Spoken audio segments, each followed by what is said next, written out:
Now we're going to the next Parsha, which is called Korach. Korach,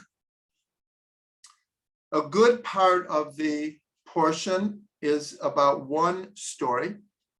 And I'm sure I mentioned it before, but everything in the Torah is archetypal. Archetypal means that the story is given over in a way that the energy and the lessons of the story appear in every person, in every generation. So the story of Korach was actually a cousin to Moses, and he was, in a sense, he was a very righteous, holy person. They say until this story that we're going to talk about now, he never did anything wrong in his whole life. But everyone is a human being. And Korach was somewhat jealous of Moses. So he led a rebellion against Moses. But the way he did it with what's called a populist agenda. In other words, he says in front of all the people, Moses and Aaron, why have you made yourself greater than anyone else? God is among all of us, and we are all holy. And this was a very, very popular message, because most people don't like the idea that people are ruling over us. Now, Moses and Aaron were not ruling over anyone. They were appointed by God. And the Torah itself says that Moses was the most humble person on the face of the earth. And yet God appointed him to be leader. So a leader has to show leadership. And Moses was one of the greatest leaders in history, certainly in Jewish history. So Korach leads this rebellion. And in the end, Moses, uncharacteristic of him, he, in a sense, like fights back. And you would think, well, he's the humblest person in the world, so maybe he should just step to the side. But he understood that God appointed him, and it wasn't his place to step to the side. And so there's a confrontation, and what happens in the end is Korach and his main followers, there is, I guess, what we'll call an earthquake, and the earth opened up and swallowed Korach and all of his followers. I think it's an amazing story. And that ended the rebellion. So here, when we delve into the story, it's all about leadership. It's about jealousy. It's about equality, because that's what Korach was saying. We're all equal. Moses and Aaron, why do you make yourself greater than us? Why are you higher than any of us? And we learn about equality, about hierarchy, so many different things. But what I want to introduce here is the mystical understanding of what's happening here. We already said this idea of a measure for measure, that everything in this world, science says it, all the laws of nature have a corresponding spiritual law. And since in the laws of nature, every action has an equal and opposite reaction, this works in the spiritual world also. That's what's called a measure for measure.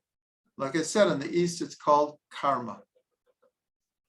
So what's happening between Korach and Moses? So according to our mystical tradition, and we don't have really time to go into this, and many people are surprised to hear that in our mystical tradition, the Jewish view is that we do believe in reincarnation. And so we're taught that Korach was a reincarnation of Cain, and Moshe was a reincarnation of Abel. Now, if you remember the story from Genesis, these are the first two brothers, and ultimately Cain killed Abel. And what happened? God came to him and said, the earth is crying because it has swallowed the blood of Abel. And so our mystic tradition says that Korach is the reincarnation of Cain and Moses of Abel. And why did Cain kill Abel? So the simple story is Cain had an idea, let's bring an offering to God. And Abel said, great idea. So Cain brought like the leftovers, not quality stuff. He didn't put a lot of effort into it. And Abel brought the best that he could. Now, this is very symbolic also. And so the Torah says that God rejected Cain's offering and accepted Abel's. And Cain was very upset about this. It was his idea, but he cut corners. He didn't really do it with his heart and his soul. And God came to Cain and said, why are you so upset? If you would do your best, everything you do would be acceptable. But if you don't, beware that evil is snipping at your feet, meaning that you're setting yourself up to be sad and depressed. And right after that, we have that Cain spoke to Abel. It does not say in the Torah what he said, and then he killed him. So here, Cain buries Abel, and in our story, the earth, which swallowed the blood of Abel, comes and swallows Korach and his followers. So this is a classic example of what's called the measure for measure. Again, this is the mystical explanation of this. And then the first verse says, and Korach took. But it doesn't say what he took. It's a bit of a strange grammatical sentence. It just says, and Korach, the son of so-and-so, the son of so-and-so, the son of so, took. So they explain he took the people through his speech. He took the people through his speech. So what this teaches us, and he got all of these people to follow him because he was very charismatic, and he spoke in a very forceful way.